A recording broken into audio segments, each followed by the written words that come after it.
That famous Home Office booklet is a victory for everyone who raised concerns about illegal immigrants being sex criminals and paedophiles.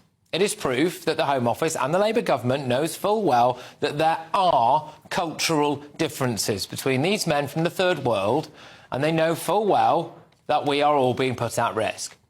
They have to be told what the age of consent is. You can see it on your screens right there. They have to be told what consent is, full stop, actually, as it turns out. They have to be told they shouldn't have sex with a woman who is asleep and that they shouldn't mutilate their genitals.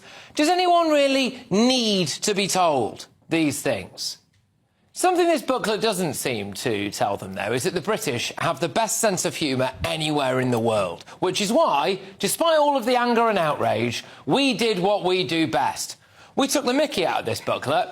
People started mocking up fake versions of the booklet to highlight how utterly ridiculous this situation is. You ready? Here are some of them. In the UK, cutting off a baby's face to wear as a hat is considered rude. Doing so can temporarily reduce the free cash you get. Another one. Albinos do not have gold nuggets stored inside their skulls. Attempting to extract them may impact your asylum claim. Another one. Please do not eat your neighbour's pets. Be kind, be respectful, be welcome. Another one. In the UK, voodoo human sacrifices are not permitted. It is still illegal even if the person consented. Look, we laugh, but, you know, we all know there is obviously at the core of this an incredibly serious point here. I had hoped that this would be a moment of reflection for some people on the left. There is still a way back for them, I think. If they apologise, they admit they were wrong, they shouldn't have called us all racist for saying that not all cultures are equal, and they could start taking the problem seriously. But it didn't happen. Listen to this from Labour MP Tris Osborne. People who travel abroad from this country, including myself in recent weeks, will be given advice and guidance about the nations that you travel to. And there are rules in different countries around the world that have different ages of consent. All of us will look at that advice and ensure that when we travel to these countries, we're aware of their cultures and traditions. As a woman, I'm sorry, but is this not an admission that we have people arriving in this country illegally who don't know that rape is wrong? How do you think women and girls feel up and down this country? How do you think women and girls feel in this country seeing this?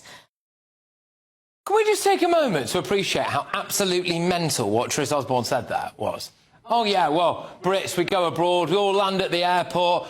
Just can't wait to find out what the age of consent is. Oh, brilliant, yeah, magic, isn't it? Oh, I was going to go on holiday to Afghanistan and I'm just going to marry an 8-year-old, I think, while I'm there, you know, when in Kabul and go around stoning some gay people to death. Absolutely. Oh, yeah, magic, isn't it? But Tris Osborne realised how it makes him sound. Like, oh, yeah, no, one of the things I think of when I go abroad is I wonder what the age of consent round here is. I mean, come on. And get this from Jess Phillips.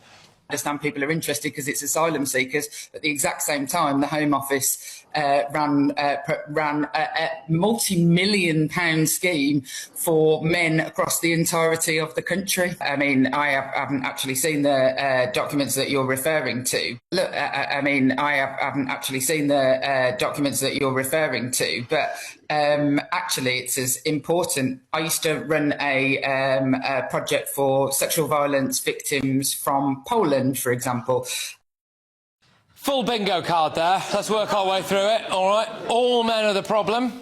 Her experience of migrants sexually abusing people are Polish, so therefore probably white, which is a very key distinction. And then the absolute kicker, she's not even bothered to read the Home Office asylum seeker booklet. That woman was the Safeguarding Minister for Women and Girls, by the way. There you go. Absolutely remarkable. It's not the first time she's come out with something like that either. And if you watch closely here, as this translator explains on LBC radio that asylum seekers literally do not understand the concept of rape, you can see the exact moment the hope fades out of the presenter's eyes. Their understanding is as long as it is not under 16, they think that it's okay.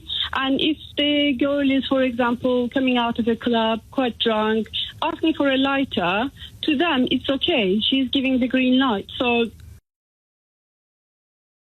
There it is. That was the moment, the head in hands moment. Oh, my gosh, my whole worldview has just changed. So now the Home Office is very much on the back foot, aren't they? And they are desperately trying to do some PR. You know, they said like 80,000 foreign offenders have been deported. Well, like, that's a victory. I mean, how many people had to suffer as a result of that? You know? And then today, another shocking case, yet again. 2 Afghan men have been convicted of raping a woman at knife point in East London. The young victim had been stargazing with a man on a first date. And then last night, the Home Office released this footage of French police being attacked by illegals as they tried to stop them coming across the channel. Now, again, the Home Office tried to sell this as a victory. Oh, look, brilliant, we're doing something. Well, I'm sorry, what I see there is yet more proof that we are letting violent people break into Britain. I mean, the British public will never forgive those in power who knew that illegal immigrants pose a risk to women and girls and tried to lie to us about it while moving them into our cities, towns and villages.